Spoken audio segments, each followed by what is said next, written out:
Olá pessoal, uma boa noite. Vamos aqui para o nosso primeiro vídeo gravado com parte do conteúdo do nosso curso de Introdução à Educação Financeira. Essas notas de aula eu estou escrevendo e eu as denominei de Sementes de Matemática Financeira. Isso porque esses vídeos gravados não vão cobrir todos os tópicos do curso e nem terão uma abordagem totalmente sistemática, seguindo definição, exemplo, teorema. Então, por esse motivo, eu dei esse nome. Eu vou tentar coletar todo o material que eu escolhi expor para vocês nesse documento e vou gravar os vídeos sobre esse material. Então aqui, as primeiras sessões, na verdade, são lembretes sobre coisas que vocês já conhecem. Então tá aqui, primeira sessão, frações e decimais. Então, fração como notação equivalente à divisão. Considere a seguinte operação entre frações: 50 quartos menos 310,25 avos.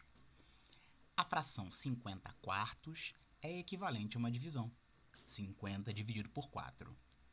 Observe as duas divisões abaixo e não se preocupe com a notação em comum. Foi apenas a maneira automática do software que eu uso de escrever a divisão, diferente do que a gente aprende a fazer no papel. Então aí estão as duas divisões.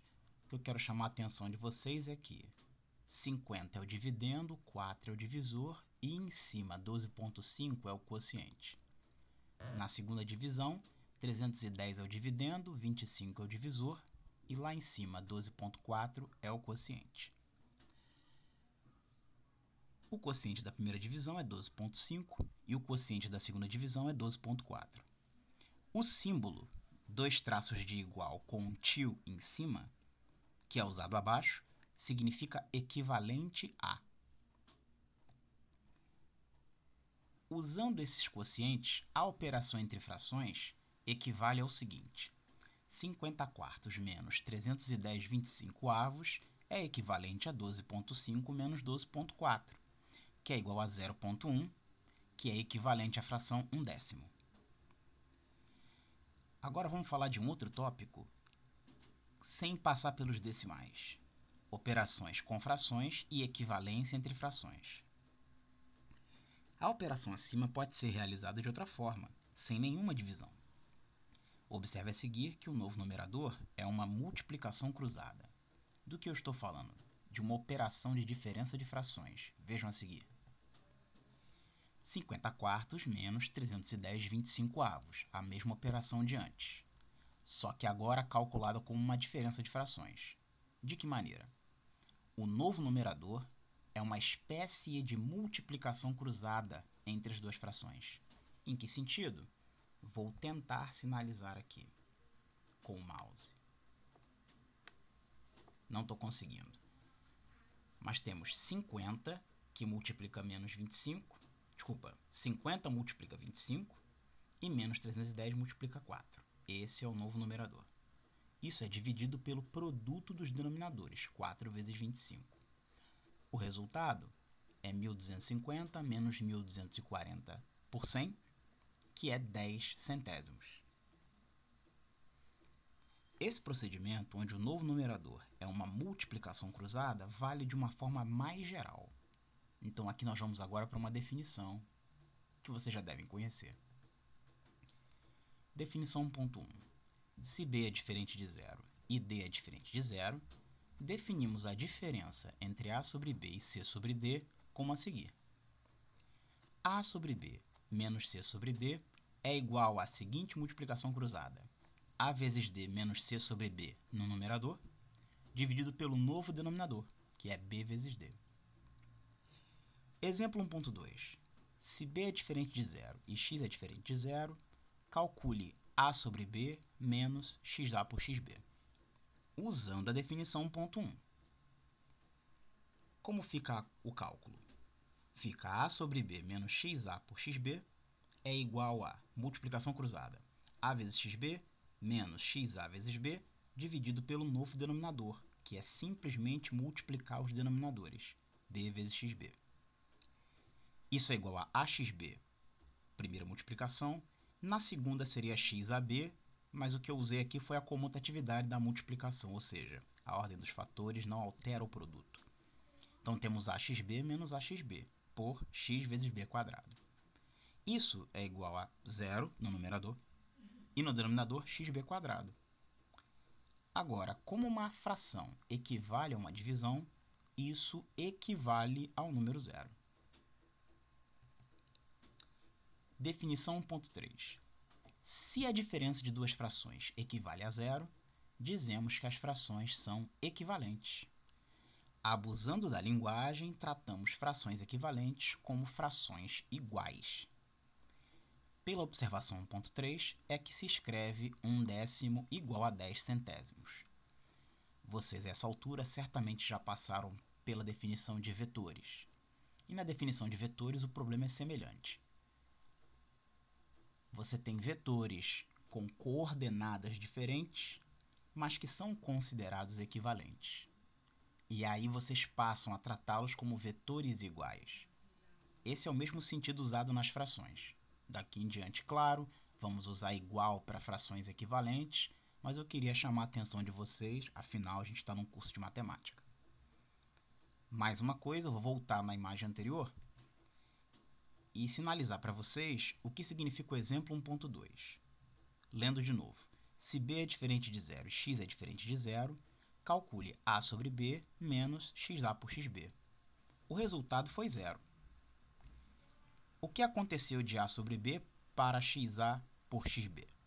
A multiplicação em cima e embaixo pelo mesmo fator, x. Então, o que está implícito no exemplo 1.2 e que está escrito na definição 1.3 é que, ao multiplicar numerador e denominador por um mesmo fator, vamos obter sempre uma fração equivalente. Daqui para frente, vamos dizer que é igual, muitas vezes. E a definição 1.4 é uma outra muito importante para as nossas contas, porque ela, no fundo, é mais simples, mas vale destacar que ela é bem diferente da definição de soma ou diferença de frações. Se b é diferente de zero e d é diferente de zero, definimos o produto de a sobre b por c sobre d como a seguir. A por b vezes c por d é igual a ac por bd. Aqui vocês podem ver que a multiplicação de frações é bem simples. A vezes c no numerador, b vezes d no denominador. Vamos agora para uma parte do nosso conteúdo. Eu vou pular toda a parte de introdução de conceitos, vou deixar que vocês leiam isso no material, mas eu vou tentar explicar aqui um ponto importante de um exercício que eu acho que vai enriquecer o entendimento de vocês. Então, seção 2, acréscimos e descontos percentuais. O exercício a seguir foi extraído das notas de aula 1. Exercício 14. Humberto, despondo de certo capital, fez as seguintes aplicações em um trimestre. Aplicou 20% do capital em letra de câmbio. Nessa aplicação, lucrou 30%. Aplicou 2/5 do capital em fundo de investimentos. Nesta aplicação, perdeu 25%. Aplicou o restante do capital em caderneta de poupança. E seu lucro nessa aplicação foi de 10%. A solução proposta, ou seja, que eu vou escrever para vocês aqui de uma maneira mais explicada, vocês vão ver lá no material que a resposta final está escrita lá. Mas eu tenho que enfatizar com vocês que eu vou aqui valorizar muito a maneira que vocês vão argumentar os exercícios. Então, vamos à solução proposta. O capital será denotado por C maiúsculo e o montante final por M maiúsculo. Pessoal, essa anotação é padrão no curso, tá? Capital investido C maiúsculo e montante final M maiúsculo. O capital foi investido em 3 partes. A primeira, 20 sobre 100 C. Por que isso está escrito dessa forma? Porque a primeira parte era 20%. Já estou escrevendo na forma fracionária, ou na razão centesimal. Vocês vão encontrar essa expressão no material. Então, 20% do capital é 20 centésimos de C. A segunda parte, 2/5 de C. Ele disse isso explicitamente no texto. Agora, a terceira é o restante do capital. Se é o restante do capital, eu tenho que tomar C, que é o capital inicial, e subtrair a primeira parte e a segunda parte. O resultado é o seguinte, eu tenho C menos 20 centésimos de C menos 2/5 de C. Na próxima etapa, eu vou olhar para a segunda fração e ver uma simplificação clara nela. Dá para dividir por 20, em cima eu tenho 1, embaixo eu tenho 5. Minha fração é equivalente. Então eu fiquei com C menos 1/5 de C menos 2/5 de C. Isso é o mesmo que fazer C menos 3/5 de C. E aí eu tenho 1 menos 3/5, que multiplica C. Eu posso fazer a multiplicação cruzada, certo? 1 menos 3/5 é 1 vezes 5 menos o 3, que é 2 no numerador, e o novo denominador é 5 vezes 1, que é 5 mesmo. Então, essa terceira parte, esse restante do capital, é 2/5 de C. Agora vamos aos rendimentos, ou aos descontos. A primeira parte teve acréscimo de 30 centésimos. A segunda teve desconto de 25 centésimos. A terceira teve acréscimo de 10 centésimos. Espero que a essa altura tenha ficado claro o que são essas frações. O rendimento de 30% na primeira parte, o desconto de 25% na segunda parte e o acréscimo de 10% na terceira parte. Daí, o cálculo do montante fica. O montante fica, observa aí em destaque, M igual a 130 por 100 vezes 1/5 de C, mais 75 por 100 vezes 2/5 de C, mais 110 por 100 vezes 2/5 de C. Então, vamos analisar essa soma. Por que a primeira fração é 130 por 100? Eu disse que na primeira parte houve um acréscimo de 30 centésimos. Então, eu já tinha a minha parte e somei 30 centésimos. Isso equivale a 1 mais 30 centésimos. 1 é o mesmo que 100 centésimos. No numerador eu tive 100 mais 30, 130. Tudo por 100. A segunda fração é... Não a segunda, né? A terceira fração é 75 centésimos. Por que ela é 75 centésimos?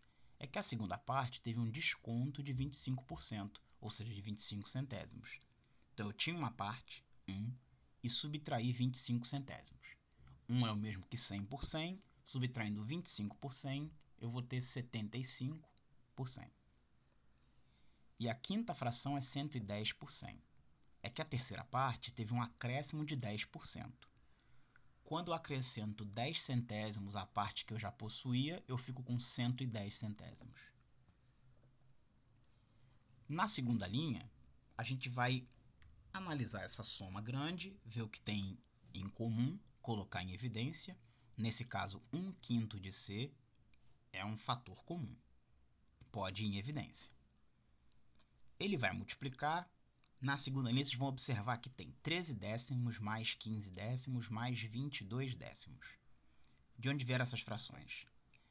A primeira fração da linha de cima era 130 centésimos. Na simplificação por 10, eu posso ficar com 13 décimos. Essa é a primeira fração. De onde veio 15 décimos? Nós tivemos em cima 75 centésimos vezes 2/5 de C. 75 vezes 2 são 150. E 150 por 100 aceita a simplificação por 10. E eu tenho 15 décimos. Na última, eu tenho 110 por 100 vezes 2/5 de C. Como nas outras partes, 1/5 de C foi em evidência. Sobrou 110 vezes 2, que é 220, por 100. Admite simplificação por 10. Em cima tivemos 22 e embaixo 10. Essa é a explicação para a terceira fração do parêntese. Isso é igual a 1/5 de C, que multiplica a soma dessas três frações, que tem o mesmo denominador. Basta somar os numeradores. 13 e 15 é 28, com 22, 50. Então, tivemos 1/5 de C, que multiplica 50 por 10, que é 5. Então, temos 1/5 de C vezes 5. Resultado, C. Assim, concluímos que o montante ficou igual ao capital inicial. Então, esse pequeno exemplo tem a ver com a ideia de que você pode, com um capital inicial, escolher distribuí-lo em investimentos diferentes e analisar ao final do período se você de fato ganhou na soma daqueles investimentos. Outro ponto do conteúdo que eu quis ressaltar já está na segunda unidade, está aqui nos juros simples e compostos. Só para lembrar, juros simples são aqueles que nós simplesmente somamos o acréscimo sobre o capital original. E juros compostos são aqueles sucessivos. São aqueles em que você, cada vez que calcula um novo acréscimo, leva em conta o novo montante. Aqui, no exercício que a gente vai dar uma olhada agora, ocorre num dos métodos uma mistura dos dois exemplos. Porque a gente vai falar da convenção linear e da convenção exponencial. Convenção linear nada mais é que a aplicação de juros simples em algum período. Convenção exponencial é a aplicação de juros compostos em algum período. Mas por que esse nome? É porque nesse exemplo, o período dos juros vai ser mensal. Só para esclarecer, estou passando adiante aqui e procurando a taxa de juros, que eu não sei se eu destaquei aqui no enunciado. Esse exemplo está no material, se vocês precisarem, vocês vão achar lá a taxa de juros mensal. Aqui já está direto na solução. A taxa aqui é 6% mensalmente. Então, voltando. O que acontece nessa aplicação de convenção linear contra a convenção exponencial é que quando o período é menor que um mês, você tem a opção de escolher como vai capitalizar esse período menor. Se você escolher capitalizar o período menor a juros simples, você está adotando a convenção linear. Se você escolher capitalizar esse período menor pela mesma convenção que você está usando para os períodos inteiros, você está adotando a convenção exponencial. Então está aqui. Se for adotada a incidência de juros simples sobre o período não inteiro, dizemos que foi adotada a convenção linear. Se for adotada a incidência de juros compostos sobre o período não inteiro, dizemos que foi adotada a convenção exponencial. Vamos então resolver o exemplo considerado segundo as duas convenções. Era para ser exemplo considerado. Então, solução. Letra A. Adotando-se a convenção linear. Nesse caso, o capital de 10 mil será capitalizado a juros compostos durante 5 meses. E o montante assim adquirido será capitalizado durante 20 dias a juros simples. Então, pessoal, no enunciado desse exercício, a proposta era como fica a capitalização ao final de 5 meses e 20 dias, dado que a taxa é 6% ao mês. Então, ali embaixo aparece. Ambos a uma taxa de 6% ao mês. Temos então que, quem é M1? M1 aqui é só para sinalizar um primeiro montante, um montante intermediário, não é aquele final ainda, mas é uma parte importante do nosso cálculo. M1 vai ser 10 mil, que multiplica 1 mais 0,06 elevado à quinta. O que significa tudo isso aí? 10 mil é seu capital, vezes 1 mais 0,06. 1 é o que representa o nosso capital inicial. 0,06 é o nosso 6 centésimos. É o acréscimo que está sendo dado nesse capital. Entretanto, esse acréscimo não está sendo feito uma única vez. Ele está sendo feito em 5 períodos. E aí, quando os juros são compostos, a convenção ou a maneira correta de calcular é você usar o seu capital inicial mais o acréscimo percentual elevado ao número de períodos. Então, esse 5 do expoente equivale aos 5 meses do enunciado. O resultado disso é 13.382,26. E agora ele vai calcular o montante final da aplicação, que é fazer o quê? Que é tomar esse montante 1 que foi obtido ao final de 5 meses e agora adicionar os 20 dias. Mas com uma convenção linear. Lembrando que convenção linear corresponde a juros simples. Então, olha como é que fica o montante M.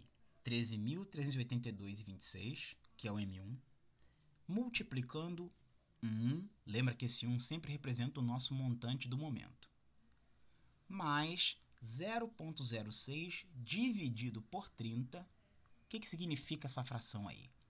0,06 é o 6%. Dividido por 30 é que esse 6% é ao mês. Quando eu estou dividindo por 30, eu estou, pela convenção linear, extraindo a taxa de um dia. Então, 0,06 por 30 é para obter uma taxa diária dos 30 dias que o mês possui. Por fim, multiplicando por 20. Está aí os juros simples sendo aplicados. Ao fim de 20 dias, basta simplesmente somar 20 vezes a taxa de cada dia. O resultado disso, né, é 13.382,26 vezes 1,04 e, por fim, o montante é 13.917,55. Os números exatos não são importantes, ainda mais que a gente não vai fazer essa conta aqui ao vivo agora. O que eu quero é fazer um contraste com a convenção exponencial que vem agora na próxima imagem. Na segunda parte, aplica-se a chamada convenção exponencial, juros compostos, num período menor que o da taxa de juros. Então, nós já temos parte dos dados e agora vamos mudar apenas a convenção. Então, qual é a solução adotando-se a convenção exponencial? Nesse caso, o capital será capitalizado tanto no período inteiro quanto no período não inteiro, segundo a capitalização composta, a uma taxa de 6% ao mês. E o período N será dado assim. N será 5 mais 20 30avos. Observa aí, 5 meses, e 20 dias corresponde 20 30avos de um mês.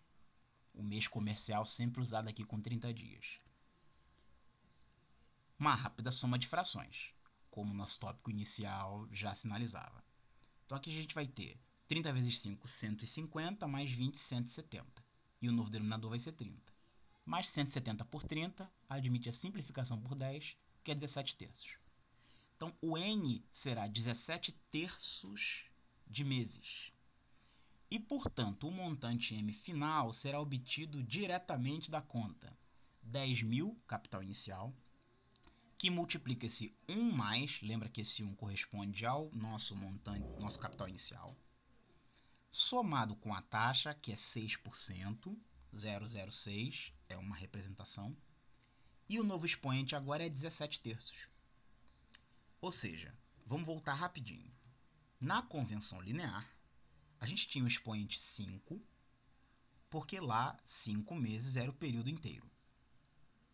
No restante, nos outros 20 dias, a conta foi feita embaixo, na última linha, e ali não foram usados expoentes, mas simplesmente um múltiplo da taxa. Então ali entrou a convenção linear. Quando agora estamos fazendo pela convenção exponencial, o cálculo não é feito em duas partes. Você unifica o período inteiro 5 com o período não inteiro, fracionário. O resultado é um expoente fracionário, 17 terços. E como a convenção é exponencial, esse novo expoente, que já representa a soma do período inteiro e do não inteiro, nos dá direto o montante final. Não há montante intermediário. E a conclusão é essa, 13.912,33. E aqui vem uma observação bem interessante, que é onde queria chegar com vocês. Observe que o montante é maior na convenção linear. Isso se deve ao fato de que o juro simples é maior que o juro composto quando calculado num tempo menor do que um período de capitalização. Tá certo? Essa é a observação que eu queria chegar com vocês. Juros compostos sempre trarão um acréscimo maior se você considerar mais que um período. Entretanto, se você for aplicar num período menor que o especificado, ou seja, numa parte não inteira e menor que um do período, você vai ter que o rendimento pelo linear é maior. Então, qual seria a comparação correta entre esses dois métodos? O cálculo sobre 5 meses dos dois métodos foi igual. Veja que na convenção linear, os juros compostos dos 5 meses atuam normalmente. Está aqui elevado à quinta. Só nos 20 dias restantes é que a convenção linear entra com um múltiplo da taxa. 20 vezes a taxa mensal dividido por 30. Na convenção exponencial, os 5 primeiros meses foram calculados na convenção exponencial, por mais que aqui não tenha sido feito passo a passo. Então, nessa parte, ela empata com a primeira resolução. E a única diferença entre as duas resoluções é a conta feita sobre os 20 dias, que é uma parte não inteira, é uma parte menor que um período. A conclusão disso é que, nos 20 dias, a convenção linear ganha da exponencial. Então, os 5 primeiros meses foram feitos iguais, e na parte menor que inteiro, a convenção linear venceu a exponencial. Qual é o motivo? É que essa parte não inteira era menor do que um período. Então, assim eu vou encerrar esse vídeo, e a gente em breve vai ter o encontro para discuti-lo. Até a próxima!